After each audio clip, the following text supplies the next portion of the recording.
Why is being single so often treated like a problem we're supposed to solve?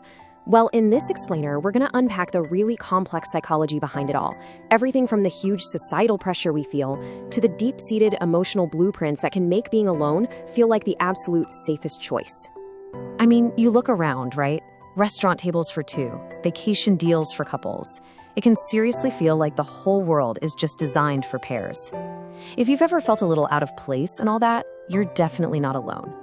You're actually picking up on a powerful and often unspoken social pressure. So, where does that feeling really come from?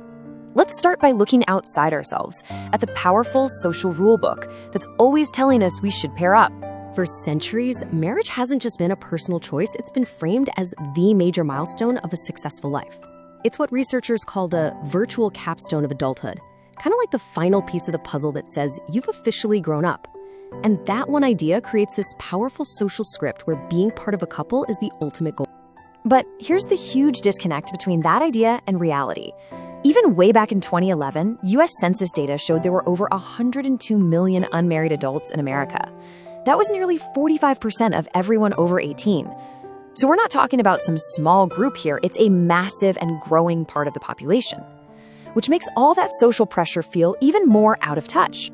And this societal pressure, it actually has a name: singleism.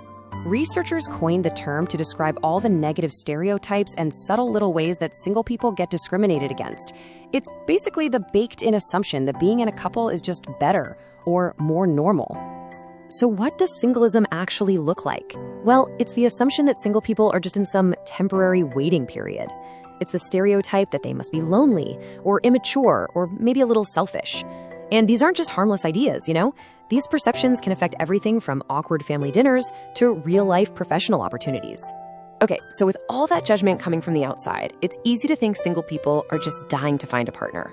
But what if we've got it backwards? What if for some people, being alone isn't about what's missing, but about what feels safe? Let's shift gears and look at the internal side of things. This quote from psychologist Dr. Kim Sage really gets right to the heart of it.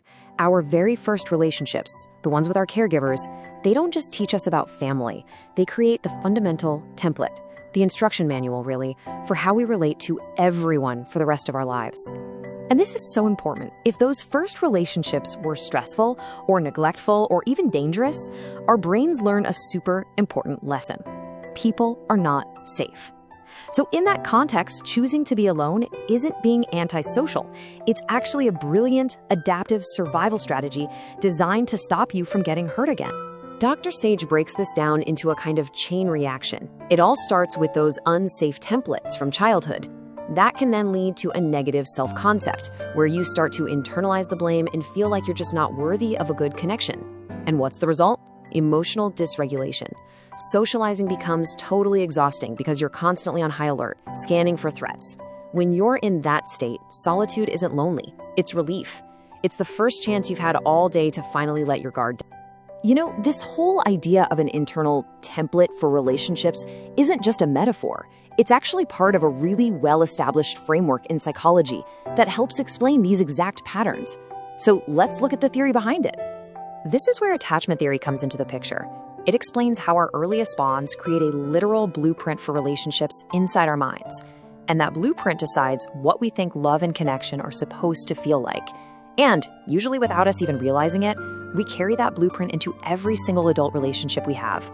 And that blueprint usually leads down one of two main paths. If you had consistent, reliable care, you likely developed a secure attachment. The core belief there is that relationships are safe and comforting. But if your early care was inconsistent or traumatic, that can lead to an insecure attachment.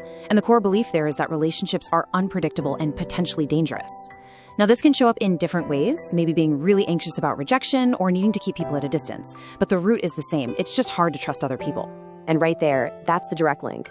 Our attachment style sets our expectations. When we meet someone new, do we expect comfort and support? Or do we automatically brace ourselves for criticism and pain?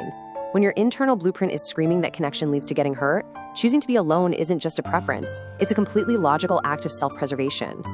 Okay, so this all might sound a little bleak, right? Like we're just locked into these patterns forever. But, and this is a really important but, psychology also shows us there's a path forward. These blueprints can be understood, and with some work, they can absolutely be redrawn.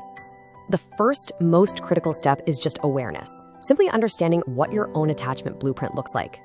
From there, attachment-based psychotherapy offers a really clear model for how to actually repair those old patterns and build new, healthier ones. So this model for repair usually happens in 3 stages. It starts with attunement. That's all about building a truly safe, accepting connection with another person, often a therapist. Once that safety is there, you can move on to disruption, which is where you can safely revisit and process those old experiences without getting overwhelmed. And that leads to the final step, repair. This is where you create a new, healthier story about your past, which fundamentally changes how you react to things in the present. And the key point here is that this isn't about forcing yourself to go on dates or just trying to fit in. The goal is to build an internal sense of safety. It's about giving yourself the power and the tools to form connections that feel genuinely secure and healing if and when you decide you want to. Which kind of leaves us with this final thought to chew on. We live in a culture that absolutely celebrates couples. Yet so many of us have deep, valid, and protective reasons for needing to be alone. So maybe the real question isn't how we can get everyone paired up. Maybe it's about how we can create a world that respects both our drive for connection and our profound need for our own safe space.